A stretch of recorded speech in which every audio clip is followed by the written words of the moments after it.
Yo, what is good mga guys? Welcome back to Joshon Point. So pare, another ride video na naman tayo. Mamaya, habang may mga stopover tayo, mag-uusap tayo. So, ito pare, kasama ko ngayon yung mga tropa ko. So kung ready ka na, hit the like button, share mo na rin, and let's go!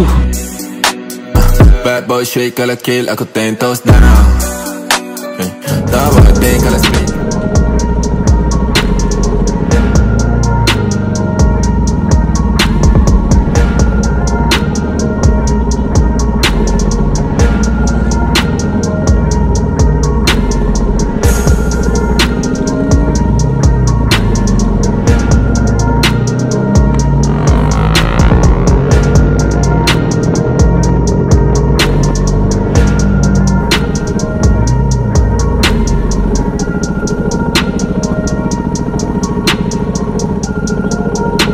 So ayun na nga mga pare, nandito na tayo sa Laurel, Batangas. No? Hanggang dito lang yung ride namin. Aakit na rin kami ito pabalik ng Tagaytay. No?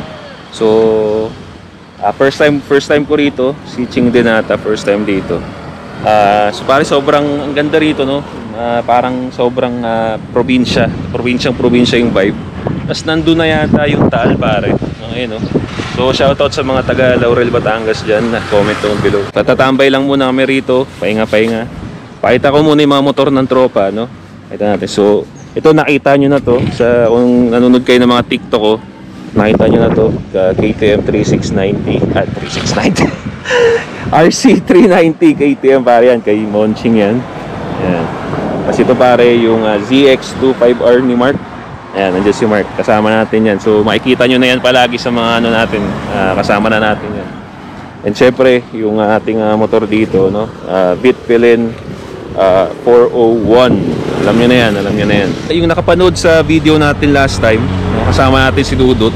Actually, dapat kasama dito si Dudut, kaso ang dami niya daw, busy siya ngayon kasi naghahanda na yata sila sa TP Fair. O nga pala mga pare, sa mga hindi nakakalam, di ko pa ito pinopost sa mga social media ko. Nasa Team Payaman Fair tayo, 27 to 30. Okay, meron tayong booth doon, no? So sa mga gusto ng meet and greet dyan, makabili ng t-shirt, makabili ng motor, t-shirt, pabango na bagong i-release ko pare. Nandun tayo sa TP Fair pare, nandun tayo, may booth tayo doon. Nakalain mo yung nakasingit tayo sa Team Payaman Fair, no?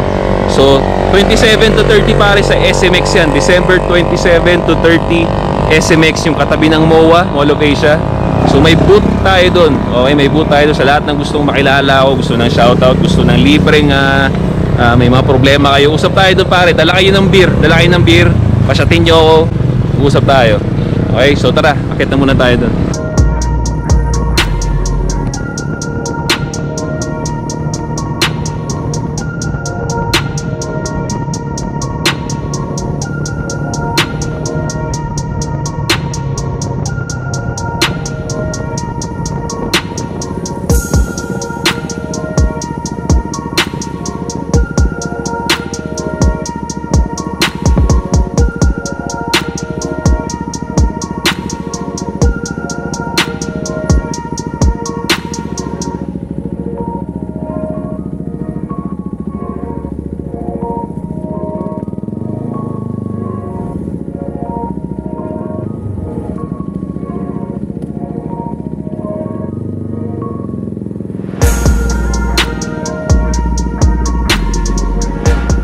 Alam nyo mga pare, sa totoo lang, sobrang nakakatuwa, no? Nakakatuwa na nakakapag-vlog ako at the same time nagagawa ko din yung gusto kong gawin, di ba? Nakakapag-motor ako, no?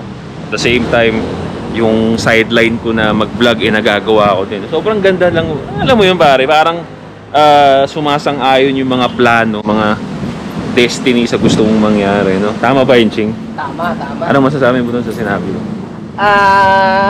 Tama nga. Pero yun talagang dapat natin ginagawa kasi most of the time yung universe, yung nature, yung kalawakan, yung Diyos, lagi siya nag-send ng signal sa atin kung ano yung mga bagay na dapat natin gawin. Most of the time nagpapakita yon sa form na exciting, gusto mo at exciting. Na ano yun merong mali sa sistema natin na in-interpret na yung exciting nakakakaba, nakakatakot. So, wag mong gagawin yun. Oo. Nakakatakot yun, wag mong gagawin yan. Pero, ang totoo noon, nag-send siya ng signal sa'yo na exciting yan, i-pursue mo yan. Oo. Actually pareho. Ganon din talaga yung mindset ko. No? So yan, para si Ching yan, no? So, tropa kong solid yan. Again, yung YouTube niya, yung Facebook niya, TikTok niya, ililink ko yan sa description. Alam ko, nakalimutan ko, pero kung may natutunan kayo sa akin, pare, kung may naitulong ako sa buhay ninyo, yan, solid din yan. Marami rin kayo matututunan dyan. O ito mga pare, so habang tumatambay tayo dito, magbabasa tayo ng mga message nyo na para mapagbigay tayo ng advice, no, habang nagre-relax tayo habang tumatambay, no? So katulad na sabi natin kanina, nagagawa ko yung gusto ko, nakaka-enjoy kami ng tropa, nakakatambay kami at the same time nagagawa ko yung trabaho ko. So yun ang gagawin natin, di ba? So ito sabi niya, Boss Josh, pakitago na lang. Magkatrabaho kami, no? Nagkabenggahan kami maraming beses. Tapos parehas kami nagka-feelings para sa isa't isa. Then after 2 months, no, kumalas yung babae. Naging okay sila ng partner niya. So ano ibig sabihin nun, pare? Naging okay sila ng partner niya. So parang nakanamo siya ng break sila, pare. Pucha. Ano to? Bantay sa lakay ka ba na ito, pare? Sabi niya. Ngayon, ang problema, paano dumistansya? Paano daw dumistansya at magpaka-bad boy, sana mapansin.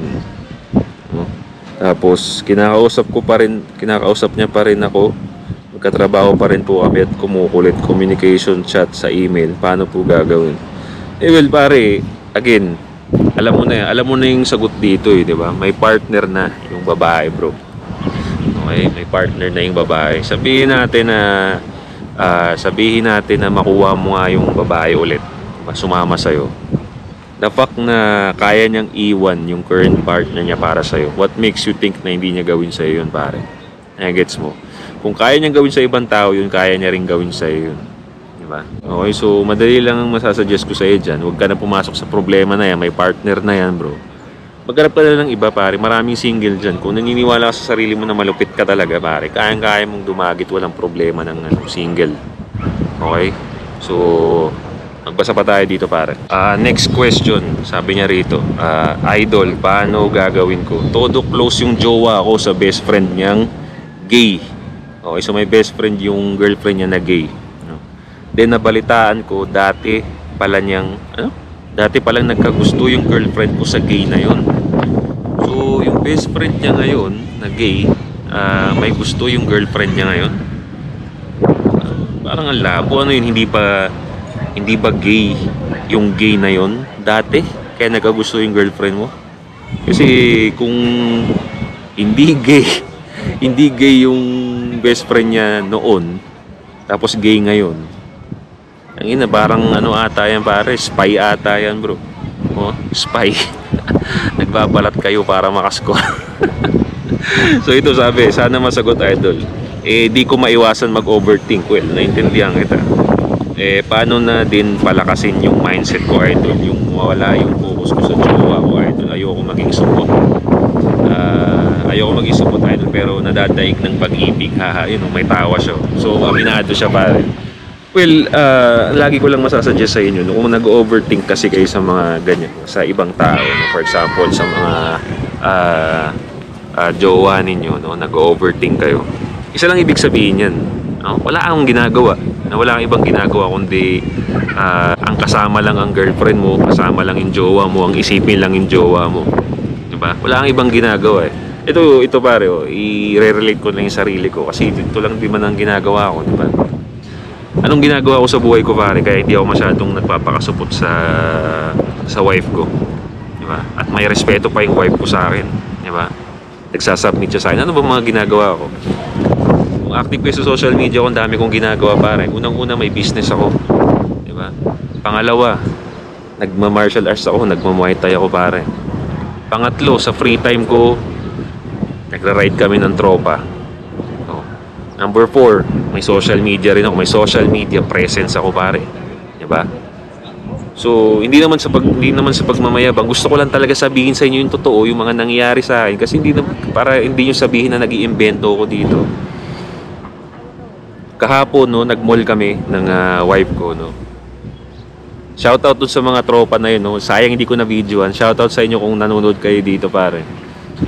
Nakita nila kami sa ATC, pare, nagsashopping. Tapos nagpa-picture silang lahat, magtotropa sa akin. Nakakatuwa, bro. Hindi mo akalain na dadaan ako sa mga ganun. Kasi nagbi-video lang ako, nag-share lang ako ng knowledge. Tapos may mga nanonood. Sabi nila, Boss Josh, pa-picture na lagi kami nanonood ng mga videos mo. Pare, real talk to.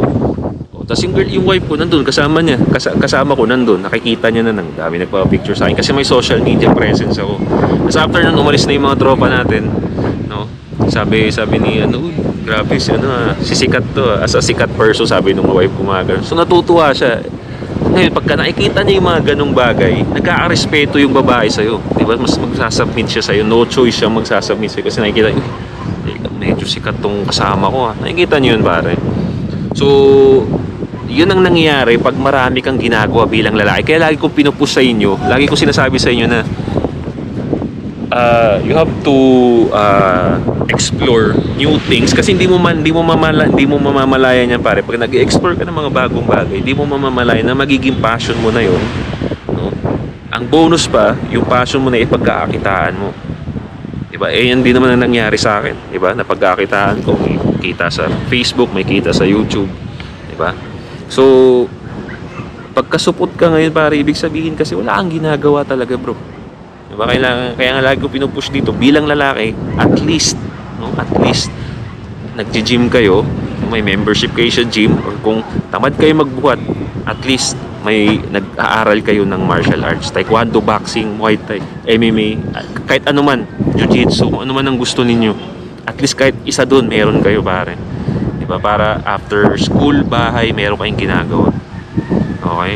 So, importante talaga yan, pare. No, wala naman talagang shortcut eh. Hindi ko naman pwede sabihin na wala akong word na masasabi na biglang magiging okay na kayo. Hindi. Kailangan nyo rin talaga pagtrabahuan. No? Kasi yan lang din naman ang ginawa ko na sinishare ko sa inyo.